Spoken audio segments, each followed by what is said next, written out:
Good evening, Warriors of the Talvar. How are we all feeling today? And are we ready to go through all of the new changes from what is basically an MFM, but kind of not at the same time? I'm just going to fix up my camera a little bit there. There we go. Hello, everybody. We just had the Codex stealth launch on the app, and everything that we were kind of expecting did happen a little bit. It did. I'm not going to say that we got everything that we wanted, and the thing I'm going to open with first is RIP to Tetras, to the Yavara, to the Ravana. We still have the Towner Supremacy Armor. We still have the Tiger Shark. But everything else is gone. And we did see some point increases across a couple of units. So first and foremost, let's start with that and let's look at what actually changed for the Codex. Now, I'll need to probably scroll into this quite a bit. But yeah, we'll be working off this image for a little bit. Hello to Orlando, Arby, Jesus. I didn't think I'd have Jesus here, but it's great to have you here. Romulian, Sam, Stephen Phelan, hello everybody. All right, so Breacher team went from 90 to 100. Nobody should be surprised. Nobody should be surprised by this at all, because Breacher teams are amazing. Well, good thing I just got a few Tetras. I at least had mine printed by somebody else for me. It was very, very kind of them. And I got to use them for a lot of the index, but a lot of people that were switching onto them, that's a big, big sad. But Breach team's going to 100. They're still amazing. They're still amazing. The Breaches at 100 points, and I'll spoil it now, the Devilfish went up to 85. Still absolutely fine. It means we have to find room in our list for something else, but I mean, anybody that was crafting a list pre-points, expecting that to have any legs or mean anything, was probably kidding themselves. Broadside battlesuits went up by 20 points a model. Yuck. Yuck. They are now 60 points more expensive. Why? We weren't taking them before. Then they got a massive points cut, and then people sometimes took them, maybe. If you needed an anti-tank, you were happy to run slowly. I'm a little bit surprised by this, but I guess GW are kind of like, roll with how the Codex is, the detachments are going to shake out. Fireblades went from 40 to 50, so overall we see our Breacher bomb with Devilfish, Breacher, and Fireblade go up by 30 points. That's still absolutely fine. That's not going to really change anything. I've even got a list if we start seeing a lot of Green Tide. I guess that kind of works for Kroot as well. But like the Kroot detachment, Green Tide, even, Swarm Nids coming back into it. I have an idea for a list that's just 6 Breaches across 6 Devilfish. So, see if that's something I actually have to blow the dust off. Farsight went up by 15. Now, this one I am not sure about, because we haven't, so far as I've seen any changes that make it so that you can use a free strat for anything. And Farsight really only in the Montcar detachment can do like auto advance 6, and I get full rerolls to hit against you when you kill me, which doesn't work for the bodyguard unit. It's when you kill Farsight himself.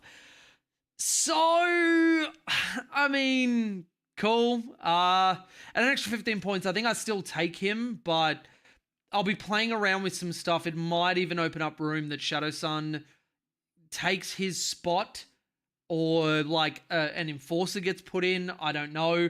I've got to dick around with the list a little bit more, but and that's probably the biggest caveat I'll put on all of this for everybody. Whatever your first gut reaction is, don't respond to it. Don't respond to it. It is usually wrong, unless it's just like points cuts across the board and we know everything's going to be good. But I mean, even the games that I played from my Montcar list where I was doing the best estimation I could of points, it did feel really strong. It felt really, really strong. So if you're having a bad gut reaction to some of this stuff, I would say hold off. Let it cook. Let us do our work.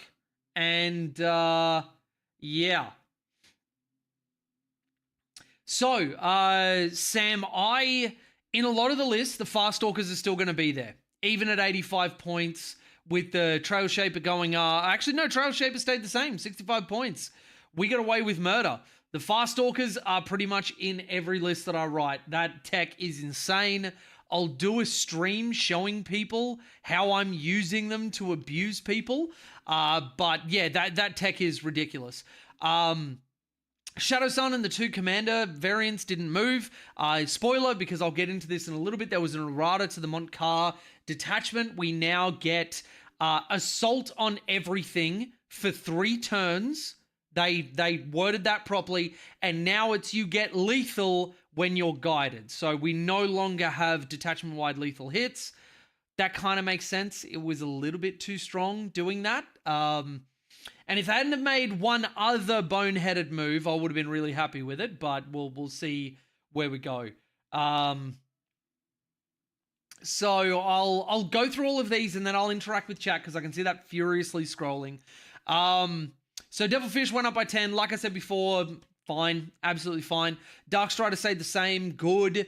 The Fire Knife Battlesuit stayed at 150. Or, wait, I thought they were more expensive than that. I thought they were 165. But anyway, 150 for the Fire Knives feels like the margin that they should be at. That kind of feels like where they should have been. It always boggled my mind that they were more expensive than both Starsize and Sunforgers, which arguably did everything better. Firesight Team didn't move. Ghost Kill didn't move. Hammerhead didn't move. Kroot Carnivores went up from 55 to 75. With sticky objectives, this makes sense for the Kroot detachment, where, you're going to be bombing a lot of these things. So now, rather than paying 110 points for a 20-man unit, you're paying 150. I think you'll still end up doing it by like a good margin. Outside of the Kroot detachment, I think they still have legs. A 75-point unit to sticky an objective and be really obnoxious with stealth and everything else, I think that's still fine. Maybe I would have felt better about 65 points, but again, I'm going to ignore my first gut reaction. Most people's first gut reaction is wrong anyway. Fast Stalkers at 85 are still amazing. Nothing wrong with them whatsoever. Fast Stalkers have made it into every list I've written, not even knowing points. I think there's other stuff that I will cut before I cut Fast Stalker and Trail Shaper. Flesh Shaper didn't move. Kroot Hounds went from 30 to 40. That honestly makes sense. They were 30 points before when they were 4 models. Now that they're 5 models in a unit, 40 points kind of makes sense. The rampages I know went down. And for this, I'm actually going to bring up the Discord and shout out to all of my patrons. Absolutely incredible individuals. It has been a buzz ever since this happened, with a lot of stuff happening across the Tau release and everything else. So if you would like to join them, we are doing a second giveaway for a Codex and data cards. The first one has been given away. If you would like to join them, the $5 tier gets you into the Discord where you can join this awesome set of people and see all of the secret squirrel business that we're working on. So, Fire Knives, 165 to 150 minus 15, provided to us by Arby. Thank you very much, dude. Starsize went from 140 to 130. I didn't think they needed that, but they're just fucking amazing now, apparently. And then we had the Flesh Shaper go down to 55. I think he needed that based on the rules. There was a lot of War Shaper, Trail Shaper. I haven't seen anything which clarifies the can a War Shaper use the 0 CP strat? Though I have from a number of very high-level individuals that it is doable. And there is a precedent which allows you to use it on the units destroyed, because there is a difference between destroyed and removed from play. And it falls in the precedent of things fighting on death or whatever. So Rampages went from 130 to 110. That is extremely interesting. I think at 130 they were way too expensive. At 110, I'm kind of feeling them. I'm kind of feeling him. Riptide Plasma went up to 24. That is a great call out. It needed it.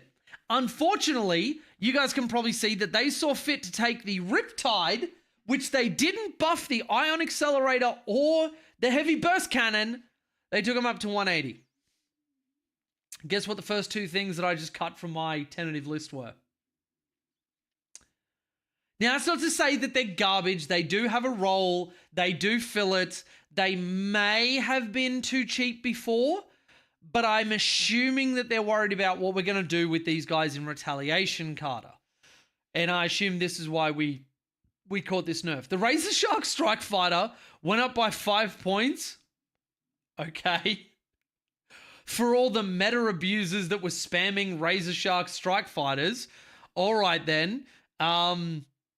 Cool. Skyray Gunship went up by 10 points.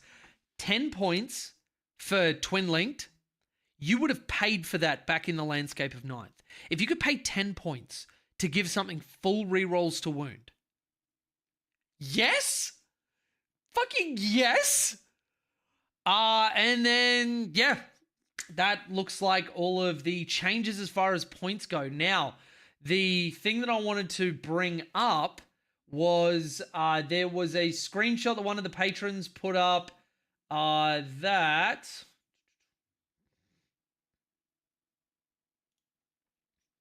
Where was the screenshot of the errata? There it is. Let's go open in browser. Cool. So, here we go. Killing Blow Detachment Rule. Change to read during the first, second, and third battle rounds. Ranged weapons equipped by Tower Empire models from your army have the assault ability. This would have been great if the Riptide stayed at the points that it was. Because it previously, on the last wording where you needed to have assault in the unit to be able to get assault, it was stupid, but they couldn't get it at all. Now, us having assault all the time is very, very powerful for a lot of weapons. During the first, second, and third battle rounds, when a unit is guided, see for the greater good, its ranged weapons have the lethal hits ability. Now, I'm not going to get into all the things that are wrong with the greater good ability. This is just the fact that they haven't removed our -1 ballistic skill from splitting fire is mind-boggling, which means that the Storm Surge and the Taunar are still in GW jail because they have a bunch of different weapon profiles that don't want to shoot all at the same thing. But I will say, I have a concept for a double Storm Surge list that in Montcar just got a lot better. Now, let me scroll through the app and let me see if points for it changed.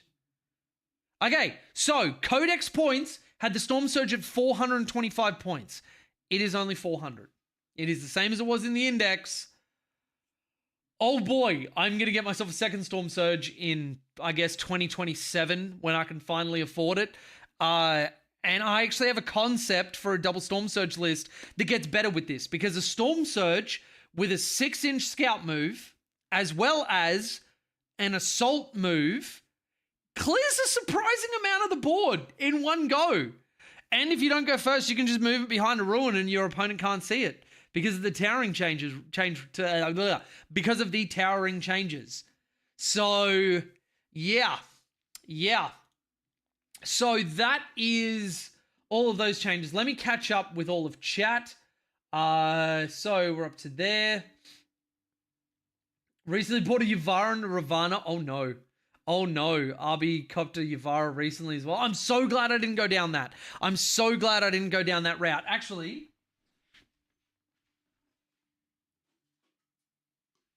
one of my players, Mr. Flano, actually lent me a Yavara to see. Well, it was before the Riptide went down in points and this was still, good. And I had an idea for when the Codex came out that if it got some points cuts, it was going to work. But Flano, I'll get this back to you whenever. Guess you'll have fun playing it in Legends. Yeah. Gonna have to have a game to mess around with new stuff, the real points. And that's what everybody should do. Everybody's first reflex shouldn't be to react to this stuff. It should be to build lists, try them out and see what they think, because I guarantee you that's what every single top player is going to be doing. Tetras are gone. Yes, they are, Dexter. Yes, they are. Oh, you're just running one squad instead of two? That makes sense. Jay, just saw the points. This hurts the ATC Montcar list hard. What's your thoughts? I think the ATC Montcar list will just have to be different. Obviously, ATC is gone, so, whatever. But if we're talking in terms of what eventually we're going to take to WTC, then I think that the list can change, but I think Montcar is going to be the best sword list for WTC. And then you'll have somebody, if you don't want them as a sword, you have somebody on the Kroot detachment as a shield, as a 10-10, basically. But it's not the death of it. It just changes quite a bit. Stay calm. Absolutely. Wu-Tang Bear, what you doing? Ghost Kills still boss? Yes. Ghost Kills at their points now are just strictly better than Riptides, within the same bracket of how I was using them as midpoint bullies or side objective bullies that were hard to kill. You can flex between the Cyclic Ion Raker and the Fusion. Depends what you need, but now that you're getting lethal on guiding, it means that if you're going to have the Ghost Keel be a guided entity, Cyclic Ion goes up by a little bit just to get those lethals. Without full rerolls to hit from the Tetras, I guess that drives it down a little bit. I still have the Fusions on them, but it depends how the meta shakes out. If we're going to a lot of Green Tide sort of stuff, it'll be Cyclic and Flamers all day. So, Yvara going to stay shelved? Oh, yeah.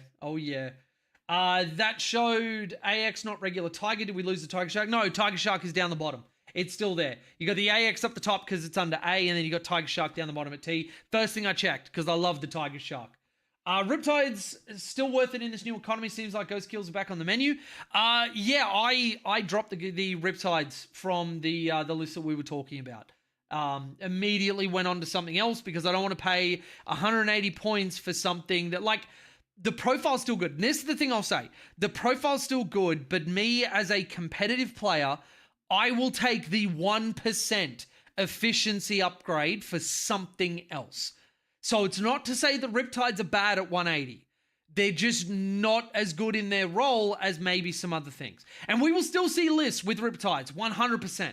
But I think maybe you'll just see Riptides in the Retaliation Kata, or somebody that's got a real plan for them in Montcar or Cao Yon.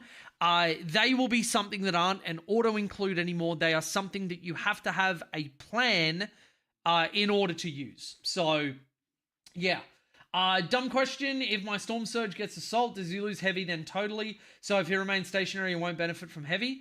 No. So you can have Assault on it, but if you don't advance, you just don't trigger that rule. If you stay stationary, you still get your Heavy bonus. And funnily enough, for anybody who's a Storm Surge enjoyer, like myself, and actually, where's Reptar? Where are you, boy? Reptar! All right, I'll be back in 2 seconds. I'm going to go get my Reptar, because I don't actually know where he is. And I'll continue this because talking about him without him in the room just feels rude. You know what I mean?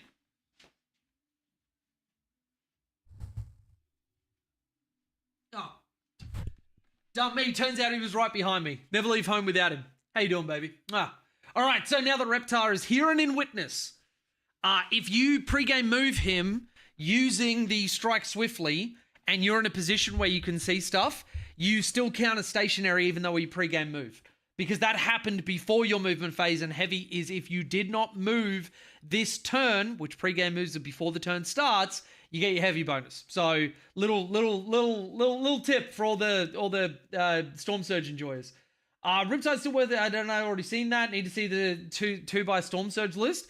If you would like to see my lists as I write them and when they get published, patrons at the Chasso level get access to all of my tournament lists. Whenever I write them, I post them up in the Discord. So there's a few that are going to get posted up there. If you would like to get that, as well as a free coaching session against me every month and a bunch of other stuff, go to the Patreon or YouTube membership at the Chasso tier. ATC where I'm in the States. Oh, I see you.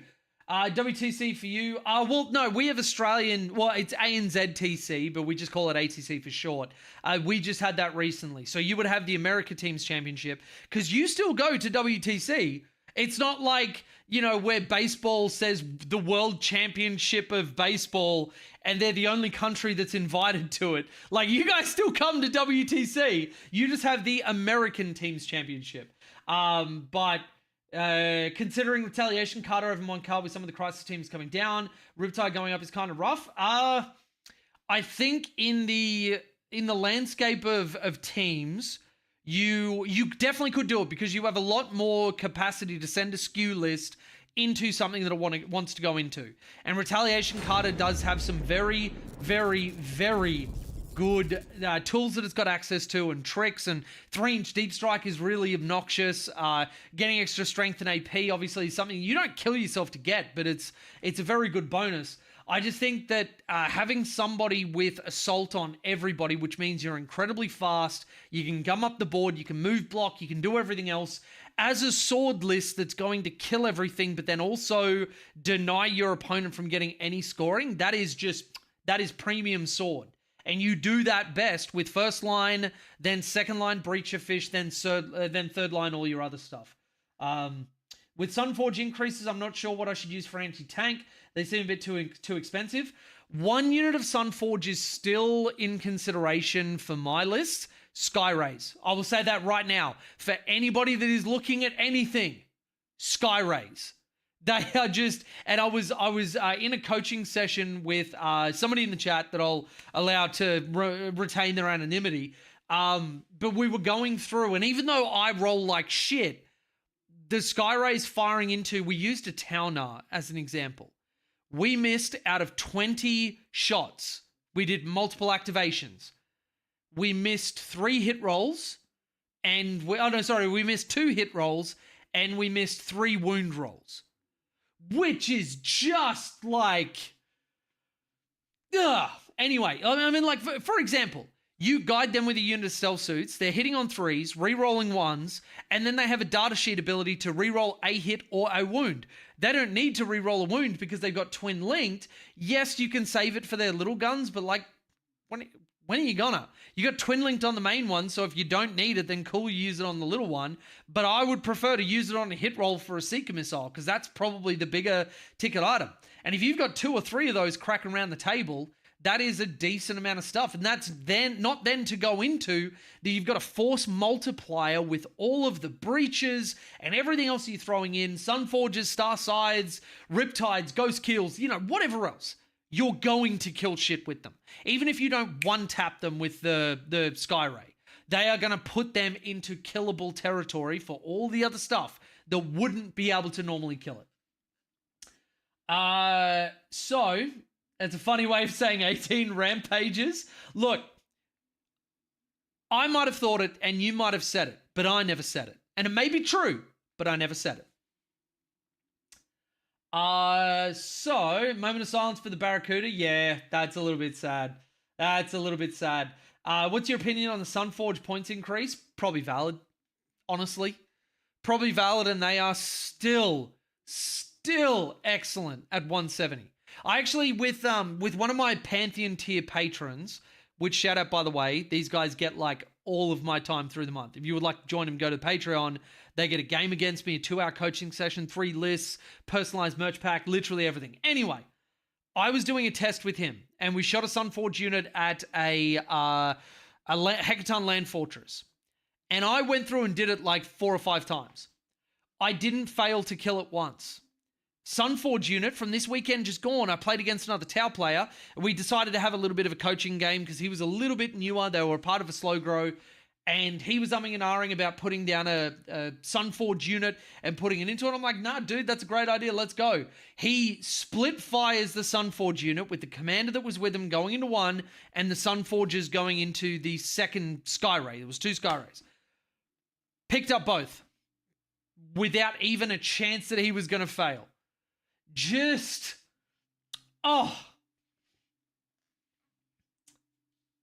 Stealth suits, 3 burst cannons. I'm still putting the fusion on the stealth suits, honestly, just because I like to have something there that my opponent doesn't just want to run at with anything, because there is a little bit of sting to it. Burst cannons, let's be honest, burst cannons suck. With sustained hits as guided unit in Kaoyun could be a good bit of damage. It could be. I'm going to be honest, I'm never going to play Kalyon again. Not until 11th comes. Because I had to play that shit for like a year. I have played that inside and out. I still have nightmares where I wake up screaming, "Oh guys, it's turn 3 yet!" Ha! So, I'm going to enjoy my Montcar, my Retaliation Carter, and most importantly, my Kroot boys. Because that detachment is so ridiculously powerful in the right hands that it is going to honestly make playing against it pretty miserable. I will say that right now. Do you like not leaving your deployment zone ever? Because that's what's about to happen. That is absolutely what is about to happen to you. Every time you go into them. Green tide, schmeen tide, you ain't leaving your deployment zone. Ever. Because my 2 units of fast stalkers will make sure of it. And then the Kroot rampages. And then the Kroot carnivores. Oh, I stick it everything so I can just rush forward and not worry about what you're doing. Big tuner assault strike for turn 1 to 3. Unironically, yes, like it's a lot of points, and I wouldn't do it at like the GT major level. But at an RTT, bit of fun, shit yeah, I would take that. It'll wreck people. That thing with assault in the pre-game move, you put it in the right spot, run it forward, and you are just good to go. Absolutely good to go. I'm unironically considering finding room for a squad of Sunforgers even in the Kroot detachment. Me too. The thing that the Kroot don't do well with is anti-tank. I will have Starsides, Sunforgers, and Skyrays. Almost 100%. Skyrays guide for the Sunforgers because they're going to be in similar places. Maybe some stealth suits to guide for the Skyrays, but I love units that are very, very strong independently and do their own things independently.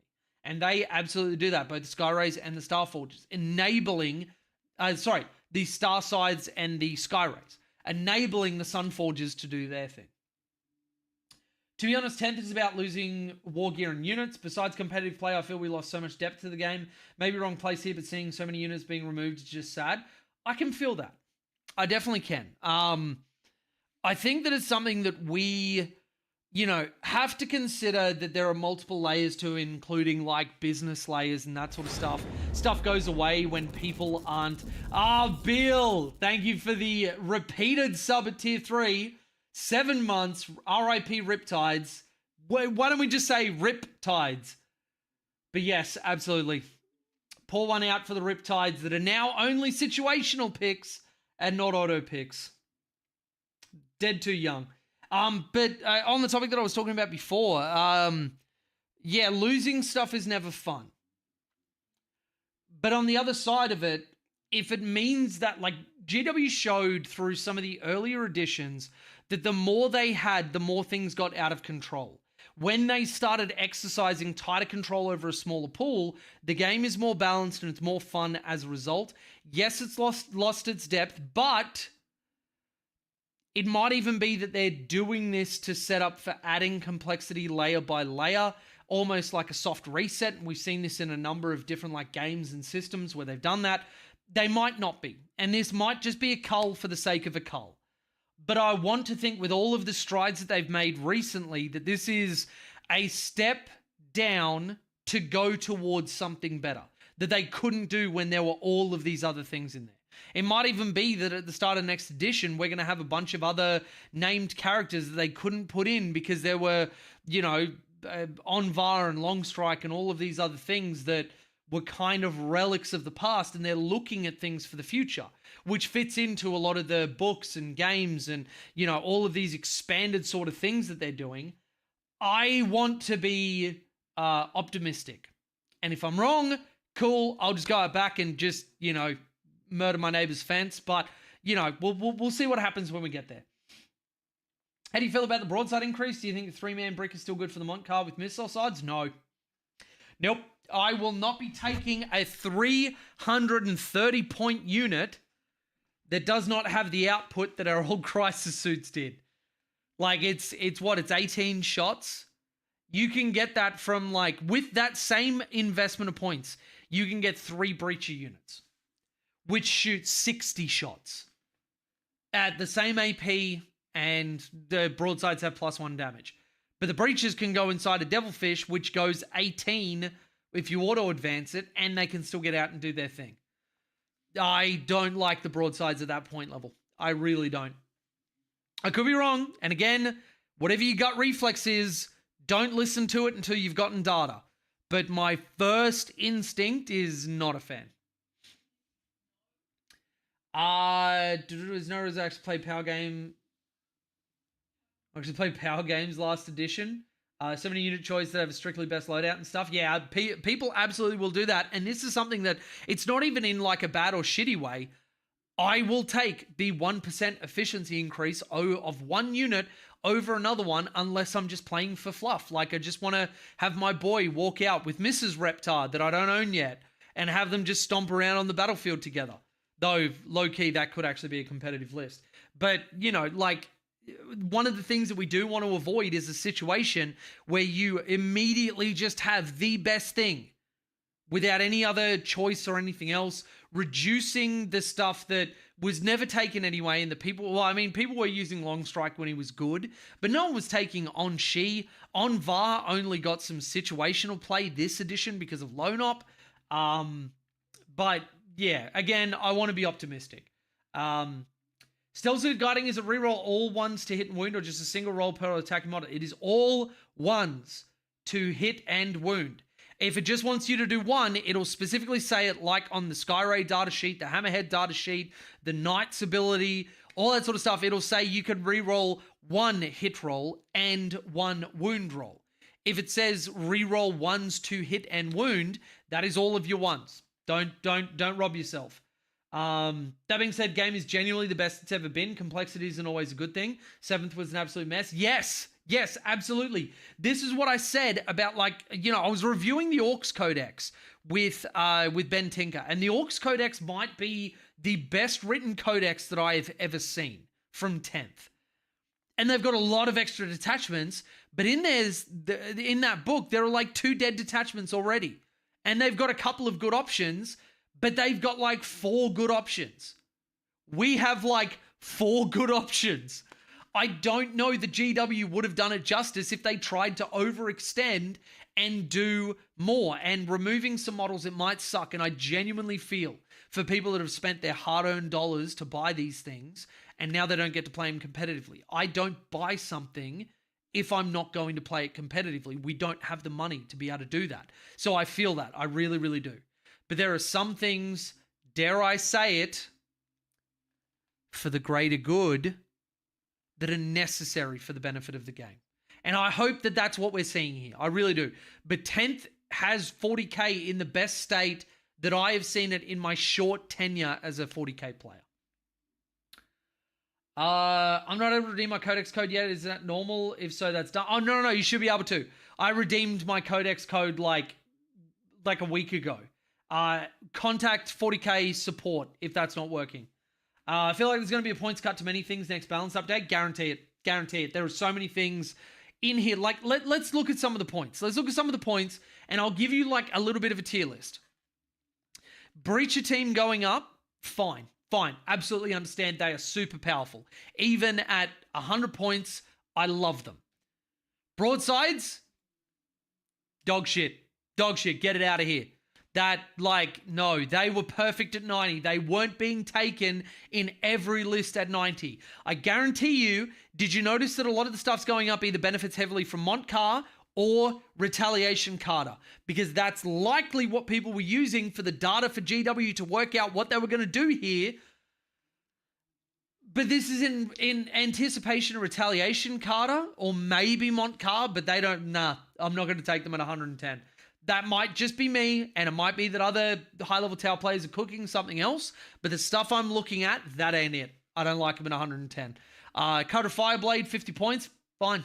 Absolutely fine. They're a very powerful unit to attach to breaches, which are already a very powerful unit.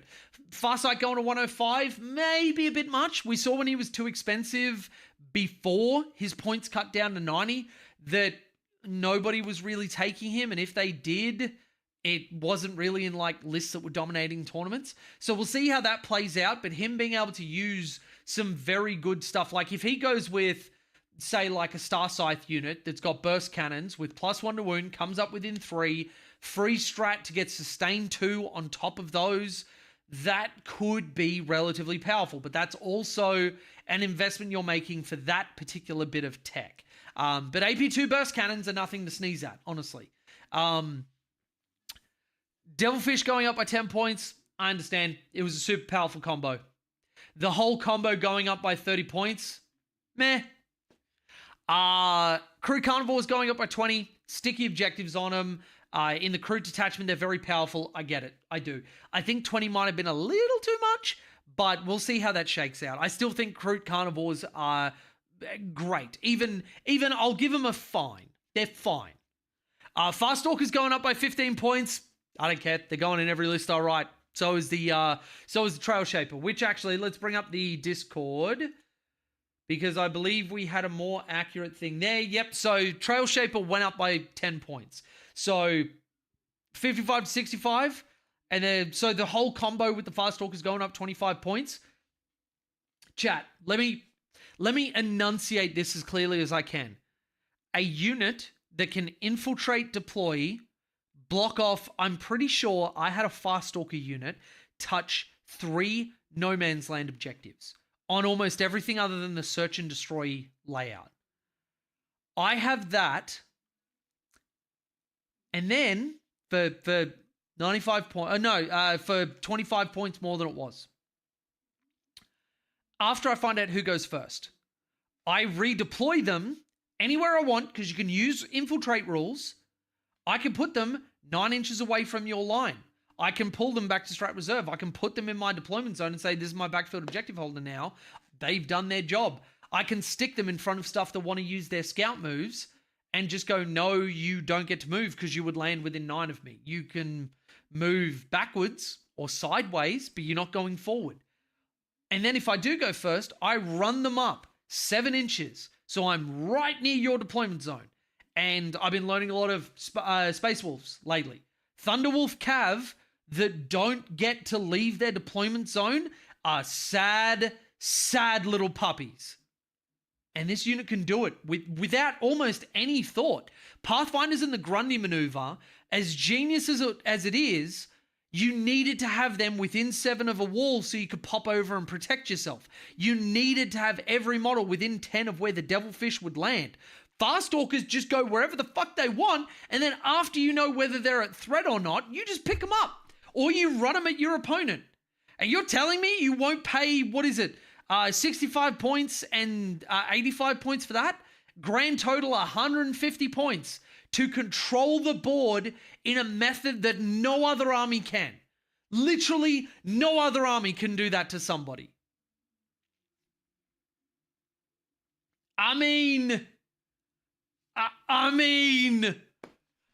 Yeah, so all of that stuff, don't care. Let's go back to the Discord. Blah, blah, blah. Fire Knives going down by 15, they had to. At 165, I never would have taken. 150, I'll consider them. I'll consider them. It's like, it's 4 missile pod shots for each. And this is the other thing that, like, at 150, you're paying 50 points per model. They move 10 inches. Broadsides have a better armor save and have feel no pain against mortal wounds. They can carry a Seeker missile or they can whatever. Fire Knives full hit rerolls against full strength units or just reroll 1s outside of that. I believe they are. They move 10 and they fire 2 less shots per model. But instead of paying 330 points, you're paying 150. That almost puts a nail into broadsides just by the fact that Fire Knives are now properly costed. And they ignore any or all hit modifiers, which is very powerful for a number of defensive layers that certain armies have. Thinking the Drukhari and their new shiny detachment. Their transports, strength 7 is perfect to go into them to kill off those transports and have something else have to get out battle shocked and whatever and get shot by breaches. So I look at that, and also Fire Knives have the deep strike keyword. So you want to keep them off the board, you can bring them in anywhere outside of 9. They can benefit from the 3-inch deep strike rule. You put them with an Enforcer, for example, for Uppy Downy in Retaliation, Carter, that unit is going to put in fucking work. 150 points, they needed to be here. They needed to be at these points. I think GW's actually kind of hit the nail on the head with that one. Star size going down by 10. You all would have seen the video that I made on them about all of the things that make them independently a great unit. Sorry, I'm just going to have to take a drink because I've been like chain talking nonstop for 45 minutes. Excuse me. Oh my God, that's so good. Oh. Star size were perfect at 140. And then they go down to 130. GW, what were you thinking? Oh, anyway, these guys were already great, and now they're even better.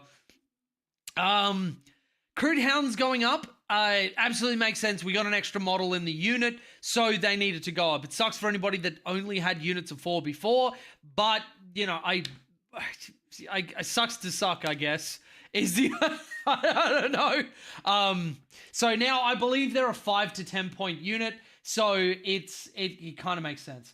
So Masu, that's an interesting question. If it's in Montcar, the Cold Stars are kind of dead for Montcar now. So I would say Enforcers get a lot more out of it because the clap back against them is so much weaker because of the ignore one of their AP. So Kroot Hounds, 5 to 10 Kroot Hounds, yeah. So it makes sense that that would go up. That's not a nerf to them. That's just accounting for the extra model that they've got. Rampagers going from 130 to 110. I said this before, but let's just do a quick review of the Rampager profile. And actually, I've got the data file on my PC. Let's go to that. It looks kind of shit, but whatever. It's a leak. What do you expect? All right, so wait, this does have the Kroot boys in it, doesn't it? Fast Stalkers, Carnivores, Riders, Rampagers. All right, let's zoom this in. Sorry, Yavara, you're obsolete now. Let's get you off my board. All right, so Rampagers for 110 points. What are we getting? 3 models.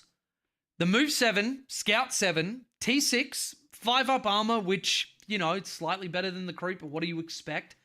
5 wounds, Leadership 7, OC2. They got a little bit of shooting with pistols. Yeah, cool. The melee attacks, the Hunting Blades have Lance, so they're +1 to wound.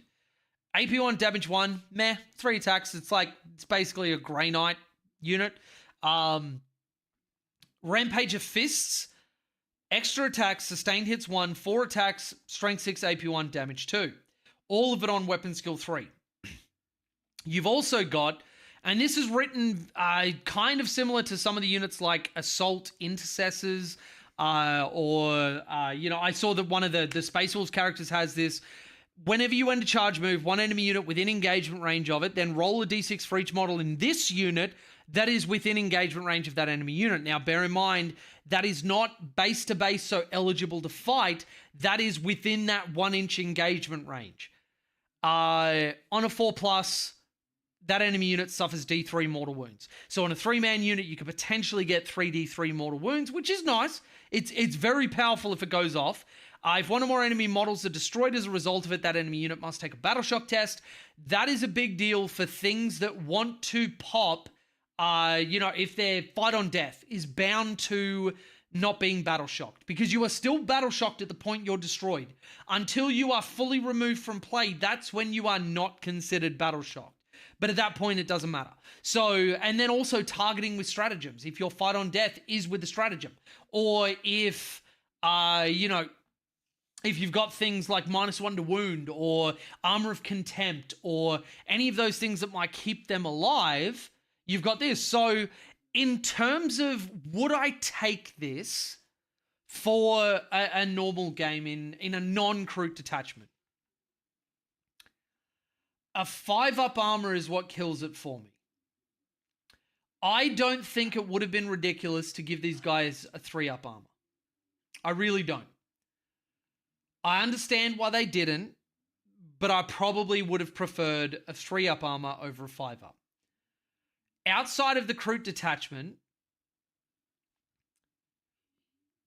I don't know that not having an invuln save makes it so these guys are defensible enough. You could put them in a unit of 6, but then you're having to have a really hard time hiding their bases. And without things like the Kroot detachment reactive move and that sort of stuff, you don't have a lot of good ways to keep these guys safe, as well as the you cannot shoot me outside of 12. So I don't know that I'm sticking these guys into a list that's not the Kroot, but I'm open to trying. I will say that I am very, very open to trying. Because for 110 points or 220 points for 6 of these fuckers, like it's 15 wounds for a normal unit, 30 wounds for a 6-man that they've got to get through.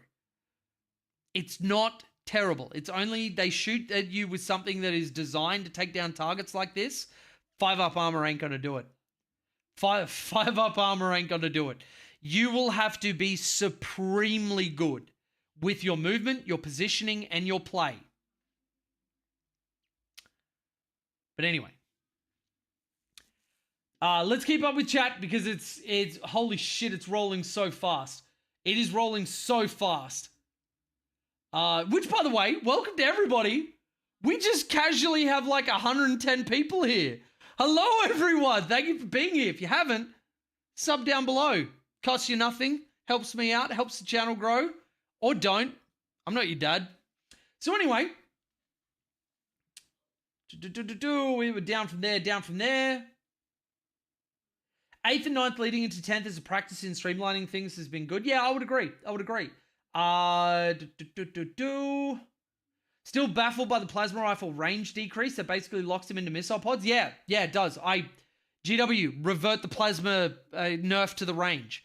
30 inches was fantastic. 24 inches, we understood, but it was still great. 18 inches, nobody's going to take it. Nobody wants 18-inch plasma rifles. Fuck you. Anyway. I heard auto-advance quite often now, but how Montcar stratagem to auto-advance?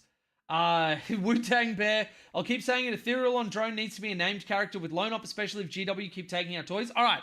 I'm going to cook for a little bit. So you know, the customary, let me cook. What if we had the Ethereal loan up as you've suggested? I agree with that, Wu-Tang. I do. What if they introduce and I got this idea from the Warp Forge card game. They have an honored Ethereal as one of their things. Why don't we have that as a unit? You pay a few more points for it, and they get access to invocations of the elements. They are able to do things like the pick a unit, and they have -1 to hit. Pick a unit, and they are, extra OC or whatever. Have them actually be able to hand out some of those abilities, and hear me out. Our supreme leaders of the Tal Va should be able to generate a CP automatically. If Lord Solar Leontis can do it, if a friggin' Hive Tyrant or whatever can do it, I'm fairly certain our Ethereals could too. Just saying, because at the moment, why the fuck would we take them over Farsight? Why? What?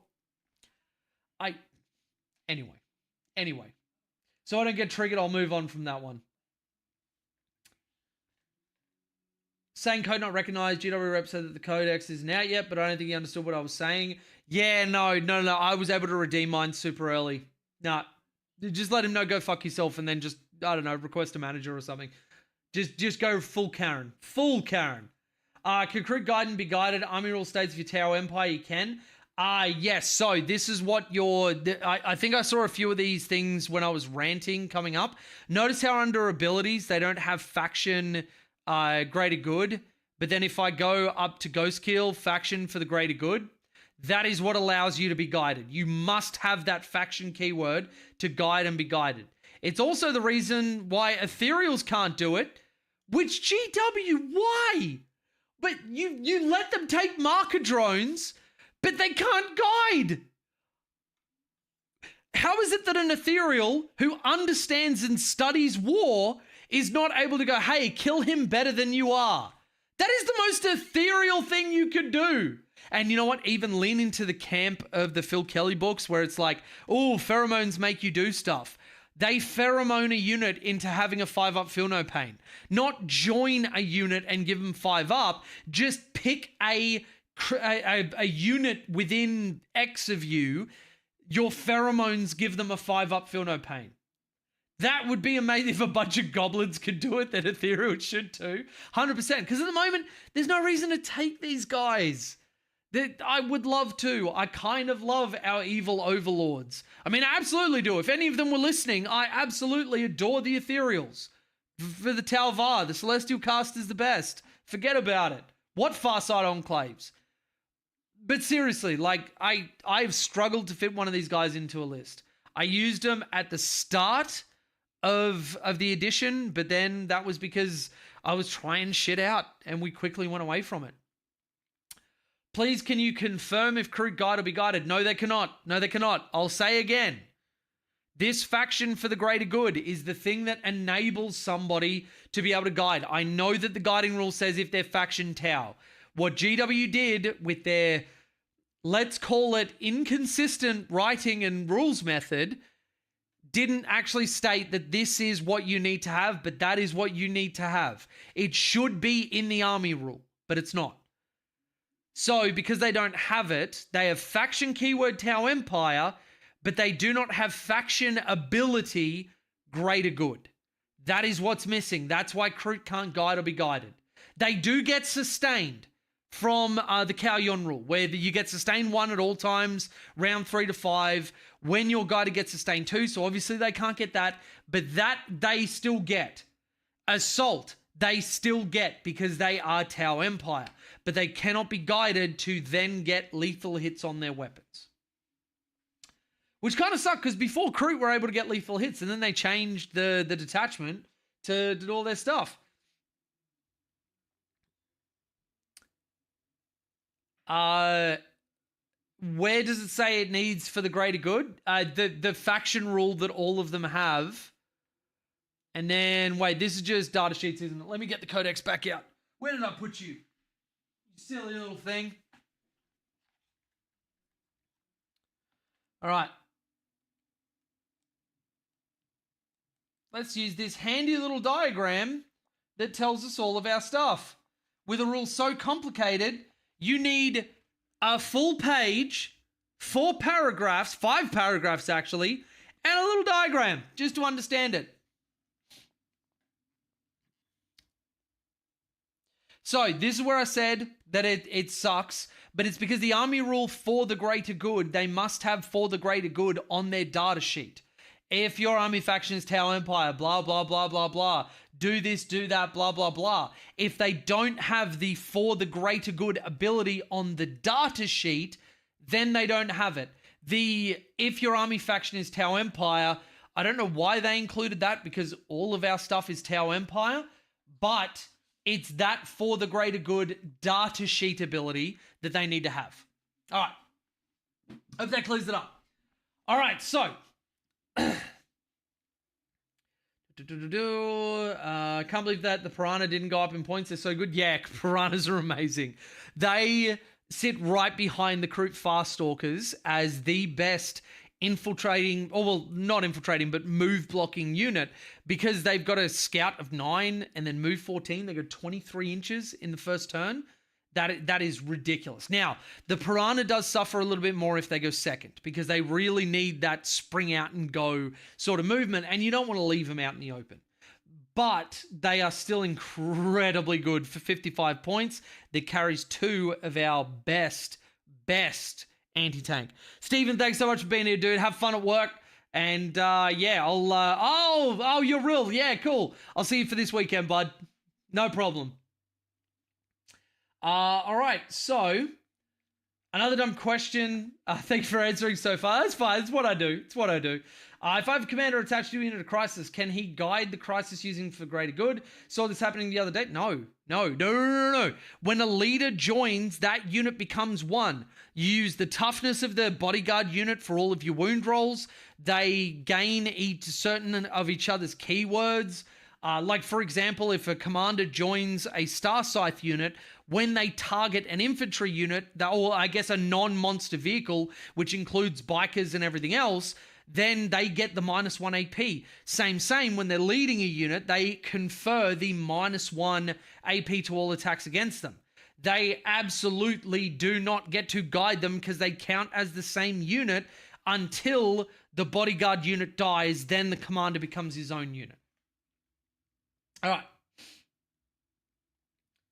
Star size stonks. Oh, yeah. 130 points for that unit. Okay. Sex is great and all, but have you ever included 3 units of star sides for not even a quarter of your list? And you know what? Even in Montcar, I include a unit because I don't care. Hi, Australia's Tabletop Wargaming Network. Thank you for the raid, dude. Appreciate you. Welcome, everybody. Show Scotty some love. He does all of the streaming for the Australian games and everything else. He's really, really incredible for doing that. Yeah, the star sides have been making it in Montcar because even when flamers don't get, whatever, actually they went up even more because now they've got assault. You just don't guide them for the lethal hits because you don't care about it. Howdy mate, how's it going? It's going good, Scotty. Tau copped a couple of points increases. Beal, thank you for the gifted sub to Scotty. Really appreciate it, mate. Scotty, enjoy that railgun emote. You're welcome. We got a lot of stonks. There were some point increases, but nothing that... I mean, there were a couple that I don't really understand. Like, I'll bring this up for you to look at. They basically killed broadsides. They brought fire knives down into where they should have been, which is great. Star sides went down in points, which they didn't need, which is amazing. Breaches copped a little bit of an increase, which we expected. Like, the complete bomb is now 30 points more. The Commander Farsight went up. The rampages went down to 110 per unit, which is just... Oh, yeah. So yeah, all in all, we are looking really, really good. But yeah, star sides with the change, where did I have it? I think it was actually on this. It was this with the killing blow detachment rule change where they get assault all the time. That means you just got assault flamers, which is really great. So you start a couple in deep strike, you start a couple on the board, or do what you want because it's a flexible unit. It's an independent unit. It doesn't need to be guided. It ignores cover anyway. You can take a marker drone so it guides for somebody else. Like, star sides are maybe the best crisis unit, and that is saying quite a lot because the other two are not shit. That is saying quite a lot. The Sunforge ability, I'm going to look that up. What were they actually specifying there? Because... reading that, it doesn't look different to what I was seeing before. So let's know. Pathfinder team, stealth team. I think I just skipped the page. Yep, so Sunforges. Each time a ranged attack made by a model in this unit is... Oh, interesting. So it's not in the book, it's allocated to a monster or vehicle. This one just says targets a monster or vehicle. I guess that's smart because if you've got like the allocation happens after the wound roll, so you wouldn't get the wound re-rolls. So yeah, they just fixed up the fact that you didn't actually have wound re-rolls because the wounds weren't allocated to the monster or vehicle unit. Okay, interesting. So some points and increases, decreases. I'm keen to hear your overall thoughts on them for the Codex. So overall thoughts. We have an extremely strong Codex with 4 great detachments, one of which I don't want to play because I've been playing it for a year now. We have a number of very viable builds, and Kroot are going to make people want to quit the game. It's basically my thoughts. Honestly, I'm just going to chuck the 2 small Kroot hounds from the carnivores stacked on top of each other, and that could be the 5th dog. That would actually be really fun. It's like the Tyrannid swarms. Oh, the Ripper swarms. That's what they're called. And okay, so scroll down. Ideally, what leads star size? I don't know if I touched on that before. Star Stars, I actually don't even know if they need a leader. If you're in Retaliation, Carter, I think Cold Stars are the way to go. I think Cold Stars, because you want them fast, you want them moving where you want them to go, and you want assault on those guns because they may also be your guiders for all the reasons that I put before. Sounds like they got a great codex, should change up the current meta quite a bit. Oh yes. Especially with Orcs having Green Tide, if a lot of Tau players pick up the Kroot detachment, they are going to shift the meta into mass horde. And then you'll have people teching for the horde, which means you'll then have people teching for the people that are teching for mass horde, so they can't deal with them with massive vehicles. And so I have no fucking idea. It works against mixed units. Yes, it also does. Yeah, that was the other thing my brain trailed off. But yeah, if you've got a unit which has got some monsters or vehicles in it, which I think there are some, and some infantry, or just non-monster vehicles, then you still get your rerolls, which is really cool. Thank you for the super chat, dude. Really appreciate it. Yeah, so this codex and the Orc codex are going to be meta-defining, which I don't think you can say about something like Custodes. So for all of the doomers for our codex before all of this came out, I really hope you all feel stupid. I'm not a malicious person, but I genuinely hope that all the people that were whinging and crying and carrying on and being really like shitty to other human beings about our codex, wait for the first set of data that comes out from the weekend coming. I hope you feel really fucking dumb, because this is a great codex. This is a great codex. I can understand people that don't feel like we have as much flavor as the Orcs, and that makes sense. We had battle philosophies as our formations, which doesn't make a lot of sense. But at the end of the day, this could have been a shitload worse. Go and talk to a Custodes player right now. Actually, do we have a suicide watch on Custodes right now? These boys lead a Tyranids warrior unit from me from Full Wings in the Kroot detachment. Was that the rampages that we were talking about then? Can you fly over 2 units with the grenade enhancement and both get the mortal wounds? I don't believe so. I believe it says pick a unit that this flew across. So let's have a look at that. Internal grenade racks. Select one enemy unit that it moved over during that move. Always very, very important to read the specific wording.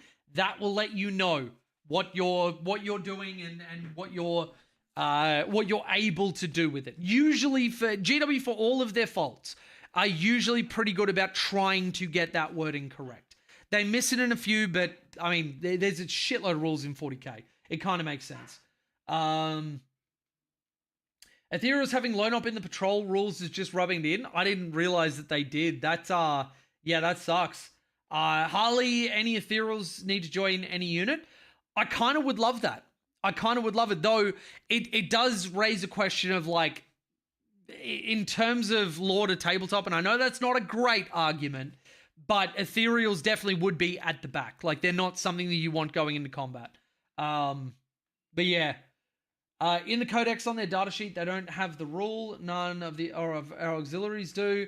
Yeah, so you need to have it on the datasheet. I think we covered that pretty closely. Stealth suits being 65 points. No, they're only 60. Wonder how a unit of 6 working game is more of a battle line unit. I will never take them at 6-mans because I think you can use your points better elsewhere. You get the same benefit to guiding as you do a 3-man to a 6-man. Which means I don't want to take the extra points because burst cannons fucking suck. If you're in Retaliation, Carter, I mean, even then, I would want to spend the points on my Star Size and my Sun Forges and, you know, Riptides with the new updated points for them. I don't think I would want to spend for 6 stealth suits. I really don't. I don't think it offers enough. They had to let the interns write the data sheets in Codex. They've gotten a couple of things wrong, but this could have been a lot worse. I feel like we are on the upper side of well-written codexes. I honestly do. For all of its faults, I think they've done really, really well. Bacchus Tultus? Wow, what a name. Thank you for answering all my dumb questions. You're very welcome. You're very welcome. Is there an MFM? Not that I've seen. They've just stealth released the app. So if it hasn't updated for you, go into like your Google Play Store or whatever it is for iOS, your random, Apple controls my life thing. and just go like force and up or check for updates, and it should have it on there.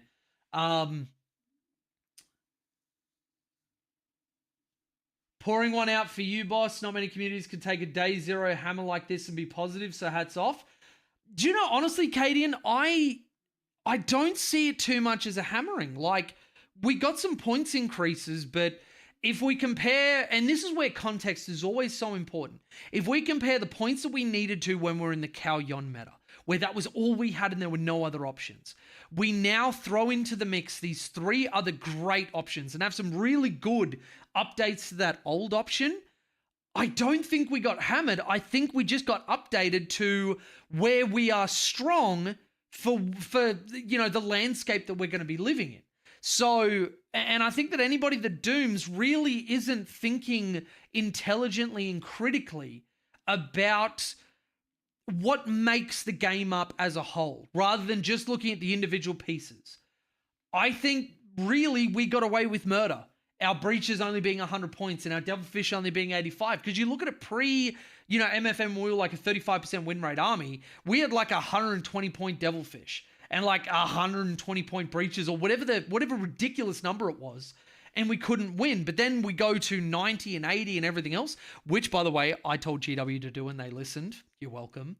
And that probably was a little bit too strong, in my opinion. Like, we weren't stomping GTs and majors, but they were insanely efficient for what they put out. I think that, and I said this at the start of the stream, whatever your first gut reflex is, probably ignore it because you're probably wrong. We need time to cook. We need time to practice. We need time to train. We need time to work out what all of the good stuff is. And you don't get there on the first night. So anybody who's howling at the moon right now, chill, motherfucker. We got time. We're in a good spot. And worst case, we'll get some points in a little bit. It's a big, big game with a lot of options. We have a very deep codex. You should feel good. We got a lot more options than a lot of other people.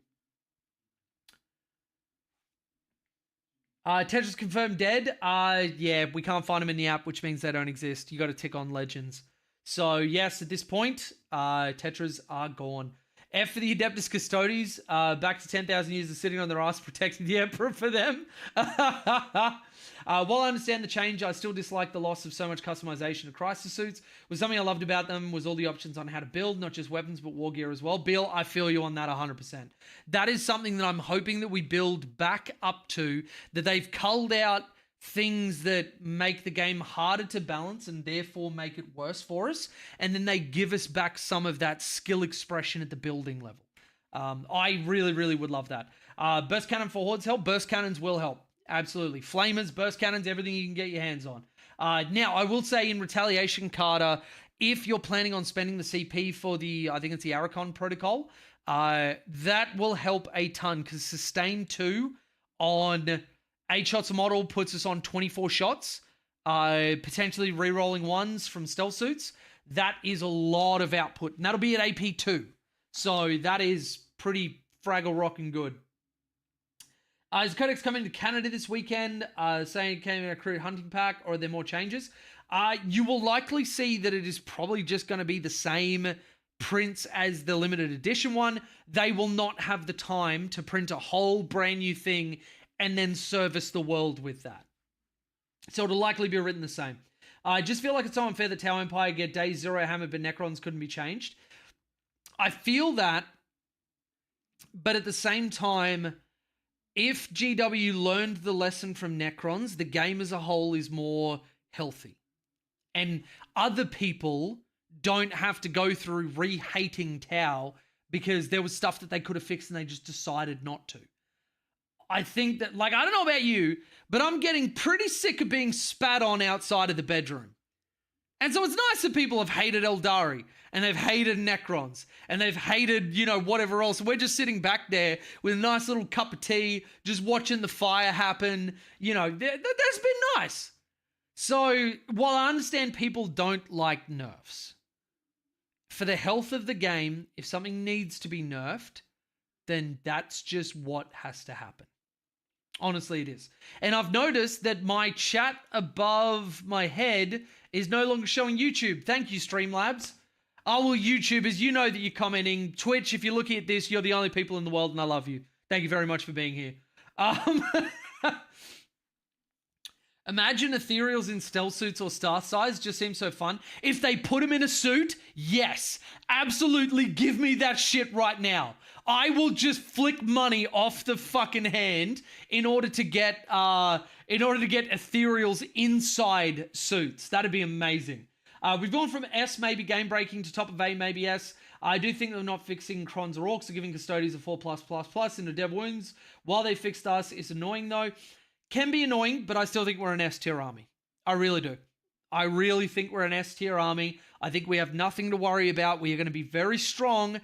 You just have to work a little bit harder for it. And there's nothing wrong with that. That means you're at a point where people aren't auto-winning when they shouldn't. That you've got people that show skill expression. And when you finish a game, you go, you know, hey, I did all this stuff correctly. I feel really good about that, because not everybody is just able to do that for free because, you know what I mean? Glad I didn't buy any Tetris. Yeah. Looking forward to the points updates. Can't wait. Agree. 10,000%.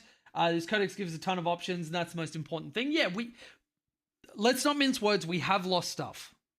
But if in the future it means that stuff gets better for us, then I'm all for it. I do feel for people that have these models as their favorite models. And nothing I say is to be insensitive to those people. It's not. It's really not. But if it's for the health of the game, then Talvar. The internal grenade racks enhancement from Rhett Carter went from 30 to 20. Oh, really? That actually makes it viable. Oh my God, that makes it viable. All right, updates in errata. Yeah, cool. That's just those two. Army rules, you still suck. I want to see drones come back. I really do. I really, really, really do. All right. Oh, and just real quick, Owen, thank you for becoming a Chasso, my dude. Appreciate it.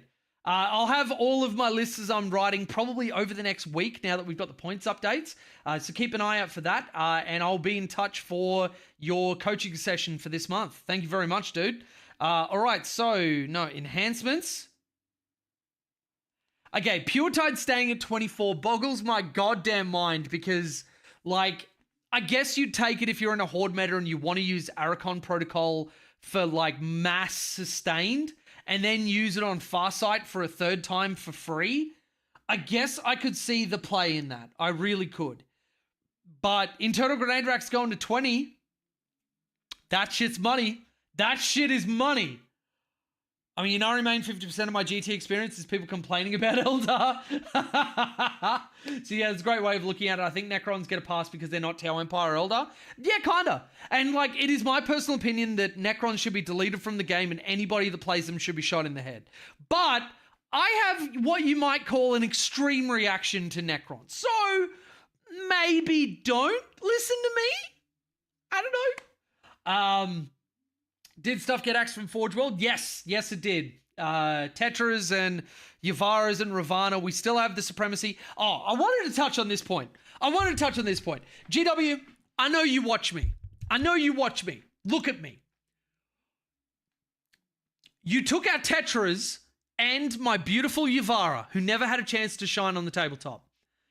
You left us the Manta. And you left it at 2,100 points.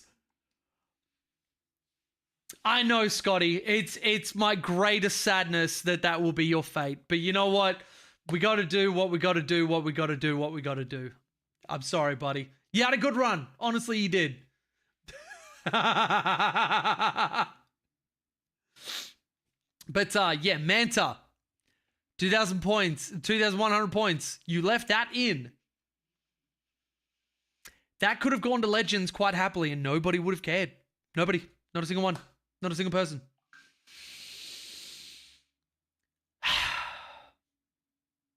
All right. Now that I've addressed the overlords,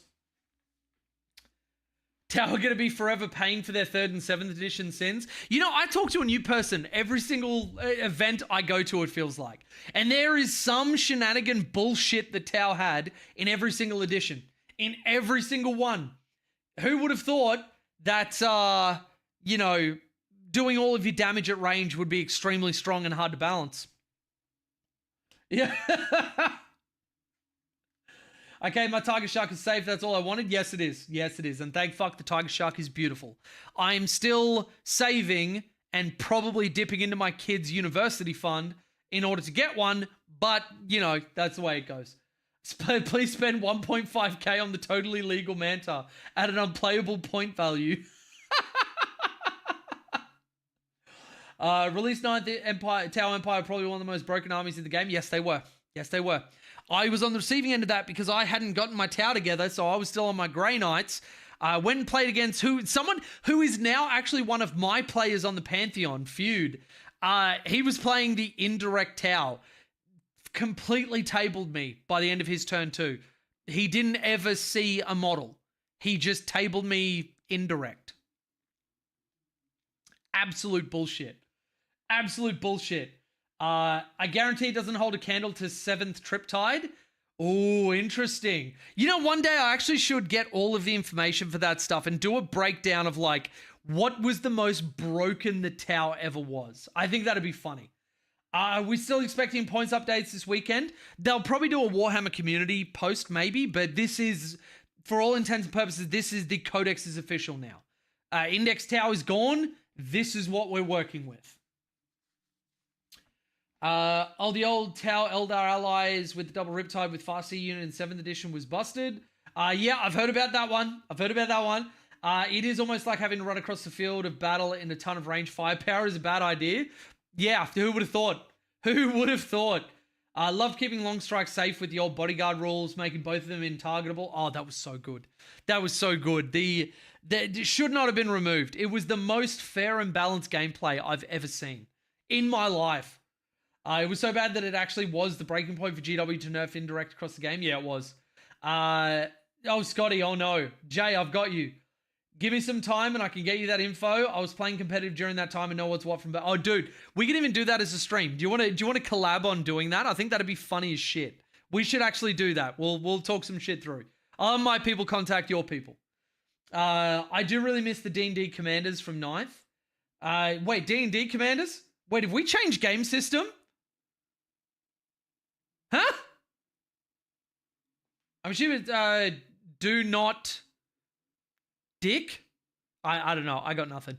But yeah, everybody, that is pretty much my my thoughts on the Codex. I think we're in a good spot, honestly. I expected some nerfs to points. I think we got away with fucking murder. And if you haven't bought a Faststalker box yet, do so. Because, yeah, you're going to be seeing that shit a lot. As soon as the Trail Shaper goes up, get them as soon as you can. Get your hands on that shit ASAP. Because Trail Shapers with Faststalkers, or Trail Shapers with Carnivores, or whatever, it's just so good. It's so fucking good. And it's like 150 points for the whole combo. I'm surprised the Razor Strike Fighter went up, but it still seems decent. It's decent. I don't know why they put it up by 5 points. Though I wonder, was it just at a weird breakpoint before? Like a 165, was it at a weird breakpoint where you would cut it from a list so you were more efficient on points? Like, because the Riptide went to 180. Notice how there are very... I guess there's a couple, but there's very few that are at the 5-point differential. Like the Kroot, sure, but you're going to take multiple, likely. Flesh Shaper, you're going to take multiple, likely. Trail Shaper, you're going to take multiple, likely. Krootox Riders, multiple, likely. Piranhas didn't move, so that's an old thing. But like Riptides went off their 5-point because I didn't like Triptide with that 5-point differential. Now, I may be a weirdo and a complete idiot that just doesn't like seeing 5 points left over, but I also absolutely did that. So, yeah. So they had the point upgrade, Warlord trait, relic. Yeah, I do miss Warlord traits and relics. I like enhancements, but I was really, really hoping for the Onager Gauntlet and the Fusion Blades and all that sort of stuff. But hey, maybe that's what GW is going to build us up to now. You know, changing things for the better gives them a lot of room to then add things to the game in a healthy way that doesn't break stuff. But yeah. And I guess the other thing is that they would have learned a lot, because it's not just GW as this random entity that, you know, is this faceless conglomerate. These are people that are writing these books, and people will get better at what they're doing over time. And I very highly doubt that it is all the same people that wrote 3rd edition and 4th edition and 5th edition and whatever else. They've probably had people come and go from that team. And so people will learn, people will make mistakes, and people will get it right over time. So still sad the Onager Gauntlet is a Crusade relic. Well, it just shows that it hasn't fallen off their radar. They haven't forgotten about it. It's just not here yet. And I hope it does come back. I really do. Is the box even still available? Farstalkers are. Trail Shaper hasn't come out yet. So Onager Gauntlet and Proton Flamer on my commander was glorious. The prototype Flamer was amazing. That was one of my favorite pieces of war gear to take on somebody. And I will say that this edition and this codex, I'm a little sad that we don't have prototype systems to show that, you know, our race is evolving over time, and things that once upon a time were prototypes that were testing in the field then become standard issue and they have a new idea. And obviously that's hard to do because you have to have then those people that are writing it come up with new ideas, but I feel like it's doable. But yeah. What have they done to the Remora stealth drones? Gone. Let me double check, but I don't remember seeing the Remora stealth drones in there. All right, Codex, data sheet. Let's go to R. Oh, big sad. The only R's are Razor Sharks and Riptides. Oof, oof, oof. Jay, your Ethereal Council has cooked. Check Discord. Oh no, what happened? For context of how absurd 7th was, Marine Librarians could throw terrain. Oh my god, I need to live in that world. Oh my fucking god, I need to live in that world. All right. Oh, it's rain. Okay.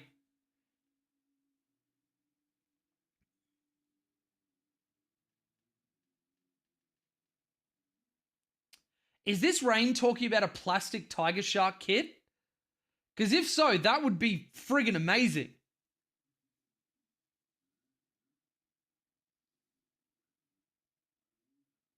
The Boba Coldstar meme is alive?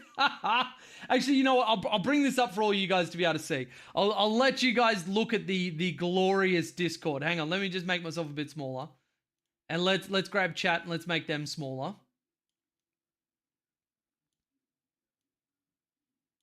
All right. So, going to say the most broken single thing the Tower's ever done was long strike in front of a wall, 2 double AFP XV bodyguards behind. Yep.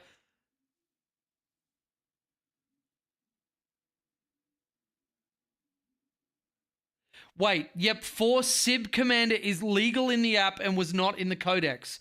They're not duplicate limited. Wait, what? What? Fucking what? Okay, all right. My Discord is fucking cooking. If you would like to join them, get into the thing. Oh, Lachlan, thank you so much for joining. I think it was Chassotier. Thank you, my dude. Really appreciate it. All right, so let's have a look at this. I'm actually going to build this right now. Can I make, because we may have solo commanders back on the field. Okay, so Cold Star, let's just start with that. War gear options, take off the high output burst cannon, cyclic. Cyclic Ion Blaster doesn't have a star next to its name.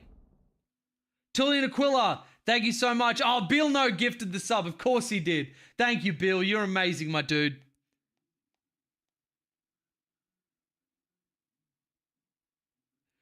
Holy shit, quad cyclic is legal.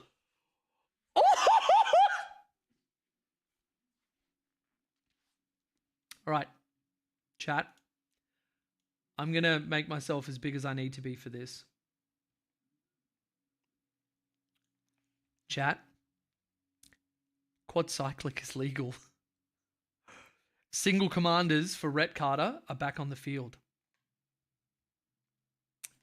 I'll show you the exact wording. I don't know if you're actually... that's pretty shit. Wait, can I drop my brightness right down? Can you see that? No, you can't. Shit! How do I do this? All right, I'll give you the exact wording. But this model can be equipped with up to 3 of the following and can take duplicates. And this is its extra weapons. Hang on, I'm going to stop being Mr. Big Head for a second. Hang on, let's go normal head. All right.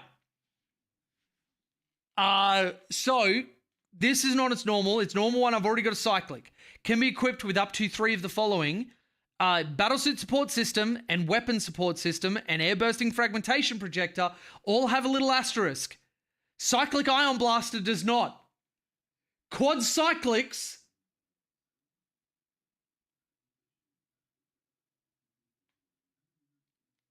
Tullian, thank you for gifting a sub. Really appreciate it, dude.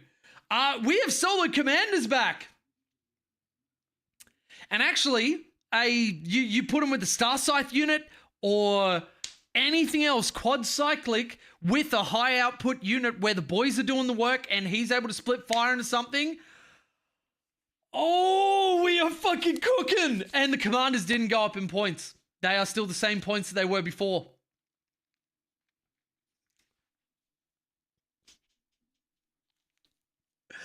Oh, this is really exciting. Well, Jesus, let's not go calling a feature a bug too quickly. Because this isn't their first time doing this. And if it gets patched out, I will be the first person to make a video about it and inform people and everything else. But, yeah. Or Plasma Fire Knife unit with quad sibs. With full rerolls to hit. Targeting another unit. Missiles go one way. Sibs go into another. Don't get guided. You're hitting on 4s with full rerolls. That's 75% of your hits going through. Or you guide them and guide the missiles so they're on 3s. And the commander goes to fucking 4s anyway. And with full rerolls, he's getting 75% through. Oh, we are cooking. We are fucking cooking. So that is my Discord. Thank you, everybody. And just a reminder, because I haven't shilled in a hot minute, we are still running a second giveaway for the Codex and data cards. Thank you so much to Sam, one of the newest players on the Pantheon. Very, very generous of her. We have a Codex and data cards from the Kroot box that we are giving away. All you need to do is be a patron at the $5 tier in either YouTube or Patreon, and you will automatically go into the draw of it. You'll get Discord access to that community that just cooked the shit out of it and is picking apart everything from the update. You want to be a part of that community? Come and join us. Join the Patreon. Once you join for even just 1 month, you are in for life. Unless you do something shitty and I remove you. But don't make me do that. That'd be whatever. But that actually wraps everything that I needed to talk about. I'm going to leave it up for a little bit for you guys to have questions and everything else, and I'll try and answer as best I can. But yeah, big shout at this point to all of my patrons who make all of my videos possible and keep me going. Our Patreon and our Discord has never been bigger, which is really, really exciting. We are well on the way to getting me to actually do stuff like this full time, which is really cool. It's really, really cool. That's interesting as is the same wording as the physical codex. Just curious as all as a fellow TO. It is not the same as the physical codex, but they've changed quite a few things that at present the app is actually the most updated place for all of their rules. Oh wait, let me make chat normal size again. I kind of just left you guys like there. Wait, what the fuck is that? What am I grabbing? Don't grab random things. Don't do it. It's not fun. There we go. So, I mean, as a TO, if that's what the app says, that's what I follow because the book is outdated very quickly. Very, very, very quickly. Pre-orders for the Codex are up. This is the official release of it. If you've got your Codex, code's out. It is tournament legal. Index Tower's gone. Index Tower's gone.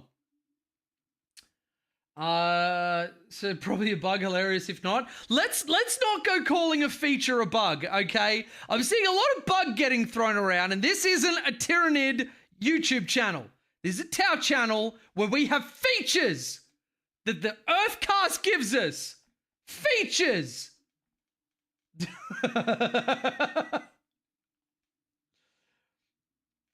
Are missile sites too expensive now for what they do? Yes, absolutely. I'm not taking them. I will not take a 330-point unit that has good output, but not better than a single breacher unit for 100 points.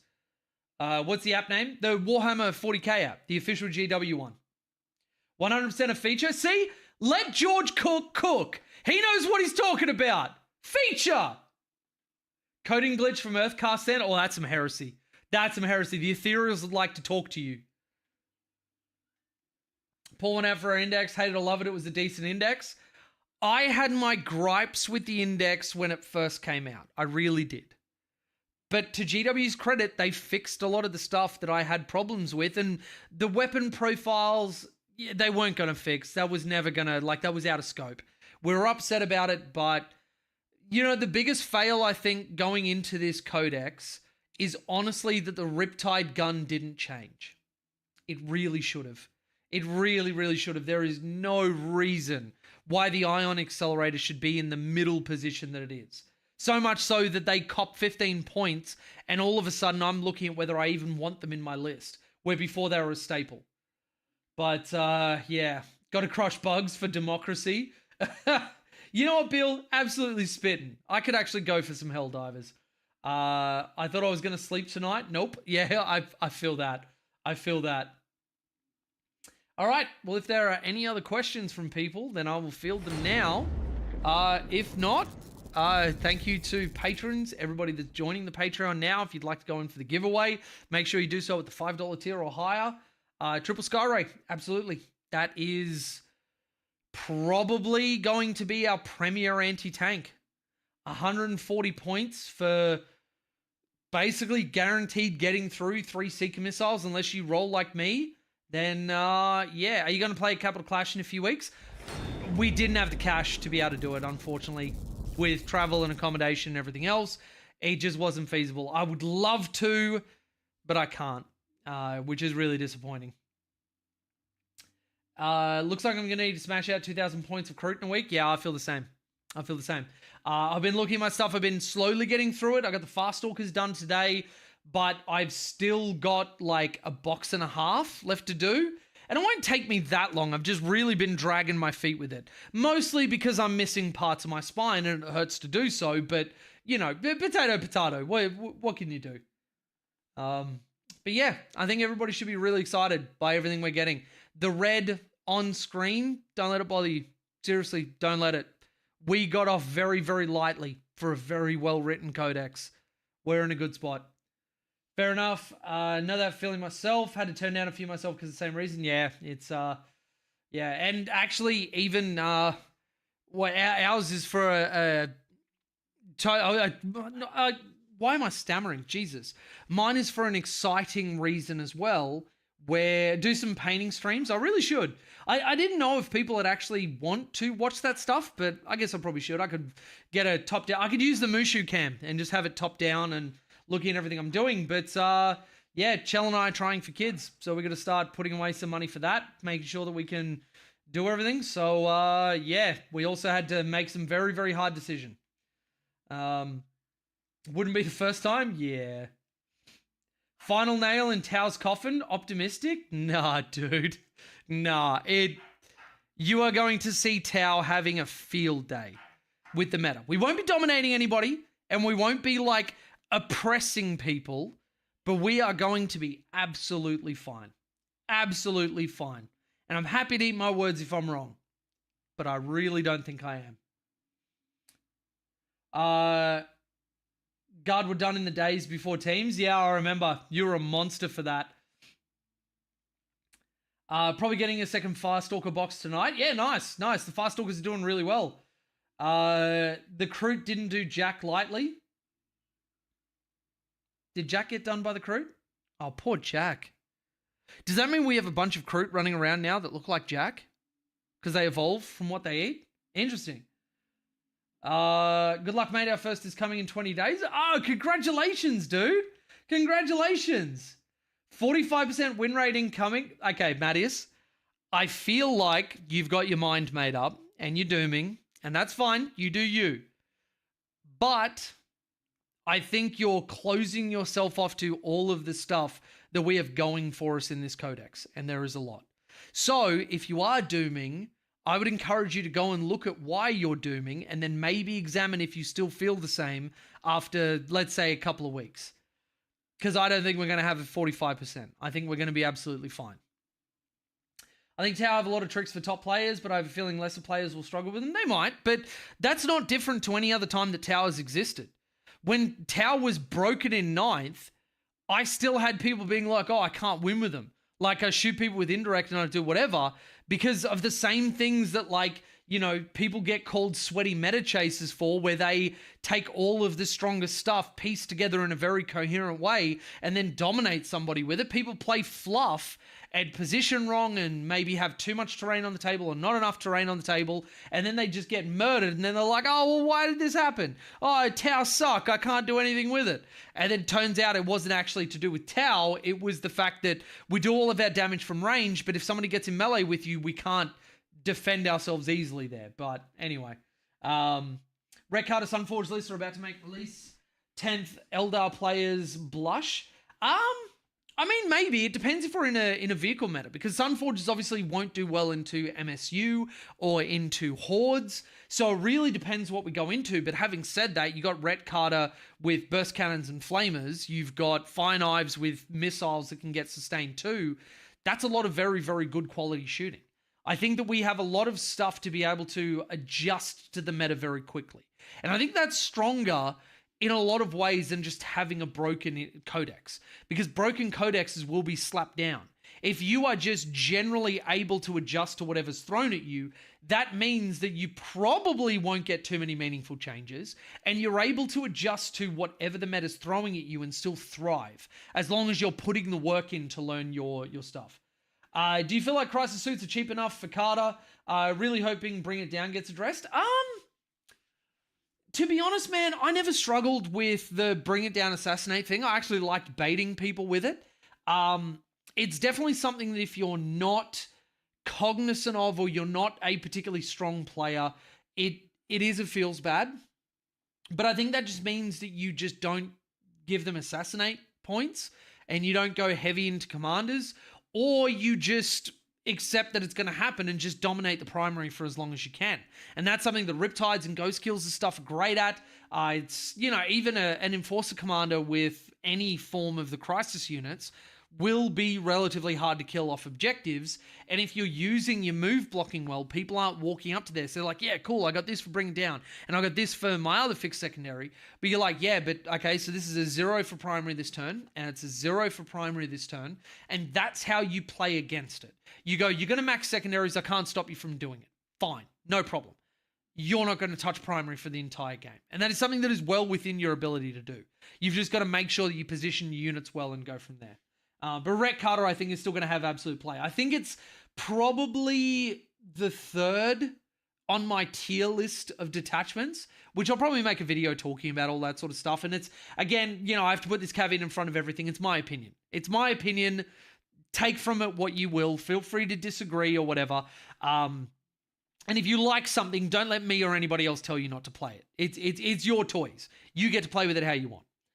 But I think that Retaliation Carter is very fun.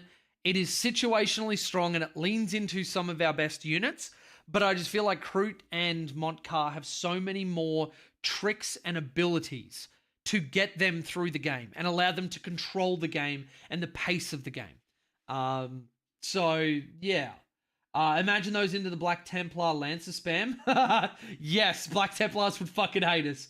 Where are the points for the Sunforged Crisis? Go into the app, the 40k app. If it's not showing up, force update within like Google Play or the iOS App Store. I've had games with Chaos Knights where people have max Bring It Down. I know a suit isn't as durable as an armature, but it's not like that secondary is always a write-off. True. Jay's being mean and telling the things I love suck cries. Look, sucks to suck is all I'll say. I'll just throw it out there. It sucks to be bad. Yeah, Sunforge. So all of that stuff, feedback, it's all live in the app right now. So if you force update it, I had to go into the Google store, go to ready for update. It said nothing, and I said check for new, and then all of a sudden it came up with the 40k app. So if you do that, it's got all of the new points, it's got all of the adjustments, everything else. Retaliation feels like Space Marines Vanguard, great at high level, rough at mid and low. I'd say that's probably a pretty good estimation. We have a few things that'll do quite well and are easy to pilot, but one of the things I've always loved about Tau is that it has a lot of skill expression. There's a lot to remember, there's a lot to intellectually engage with, and there's a lot that you can be a really good player and express that across the board. Beal, how do you reckon I feel as a Deathwatch player? Oh, sucks to suck, Scotty. Just be better at the game and Deathwatch you'll feel fine. You don't need rules updates or points updates or any sort of love. Gee whiz. Does anyone ever take the Tide Wall?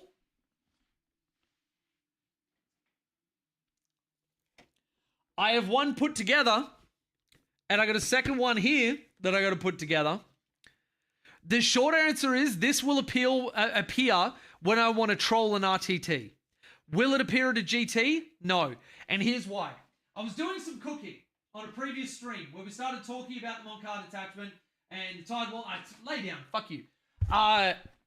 Unfortunately, I forgot about the precedent that had been set at the World Championship of Warhammer where John Lennon went into Manny Chima and using a reactive move had somebody with a 5-inch move go 6. That wasn't legal as it was ruled that you cannot do something that says as a normal move further than your move characteristic. So as a result, Rakiez, thank you for the prime. I didn't see that. Sorry, dude. Appreciate it.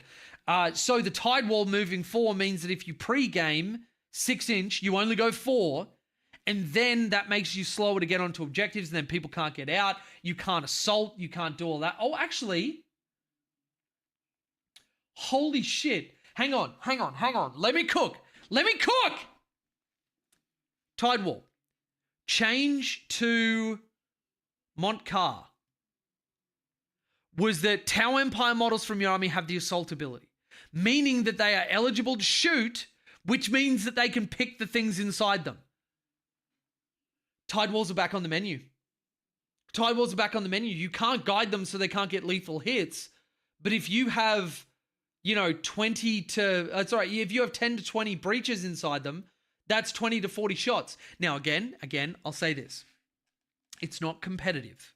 I will not take this to a GT, likely, unless my patrons bully me into it. But, Tide Wall has assault in the first 3 turns. Therefore is able to firing deck pick the stuff within it. Now, you don't get the full rerolls to wound from the breacher ability, but that is still a shitload of shooting. And you can still use a strat for the 2 Tide Walls to look at the same target and then go brrr. Now, drone port with its drone port ability, even better. Wait, it does have assault now? Yes, because killing blow.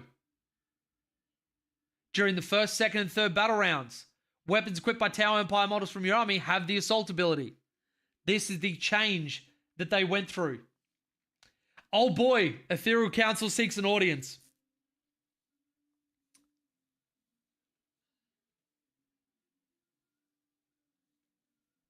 Okay, so update on is a feature or bug. There is one place on the Enforcer datasheet that still has the star on a SIB, but it's removed again further down that datasheet.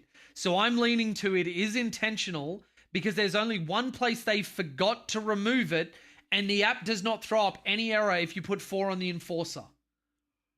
Interesting.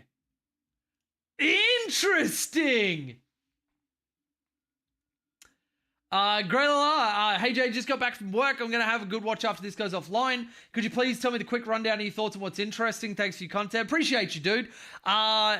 We got away with murder. There were a few directed nerfs, but nothing that we really didn't deserve. Where was the thing? There it is. That's a sheet of what we got. It doesn't show the rampages went down to 110. A few things went up. Broadsides are not unusable, but too expensive now. But we're looking really, really good. It's all in the app, Alberto. It is all in the app. So we have Tide Walls that have assault. Oh my God, the list diversity that we can use. Double Storm Surge is on the menu. Taunar is absolutely a meme, but is doable with this. You have all of these big platforms that had no way to get Assault before, and now are able to easily get Assault, or for free get Assault. They pre-game, the Tide Wall can only go 4, the Drone Port can only go 4, but that's a small sacrifice to get that many shots up the board. Just know that that transport is going to die very, very, very, very, very quickly. But you get first turn?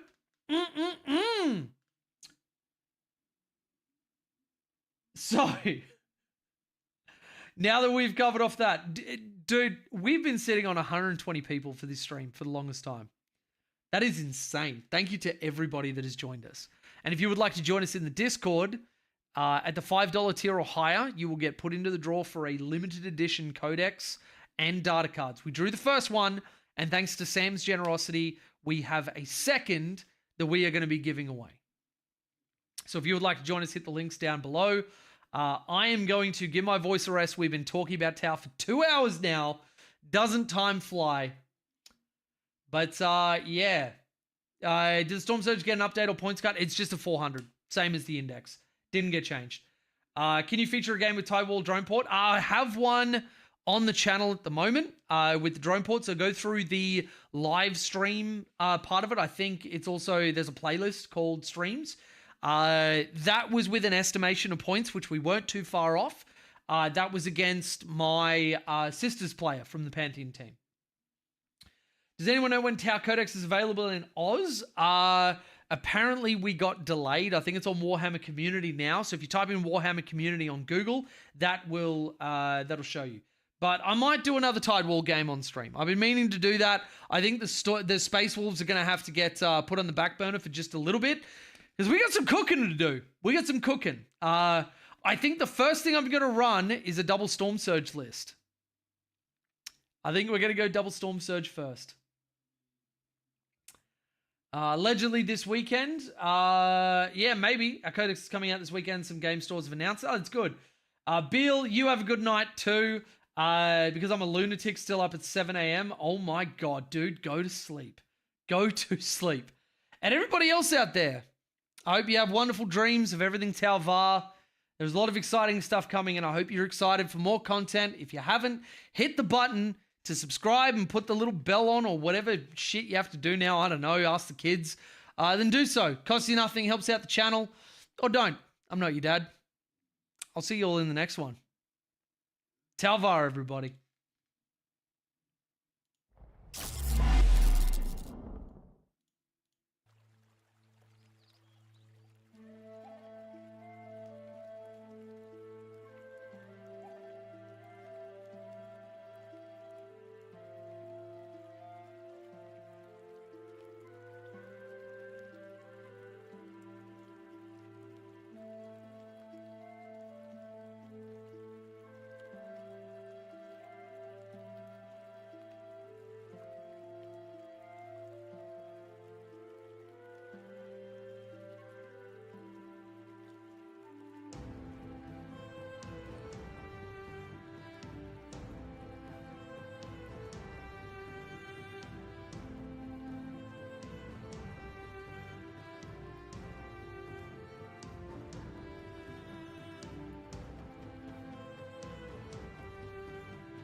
Take care, bro.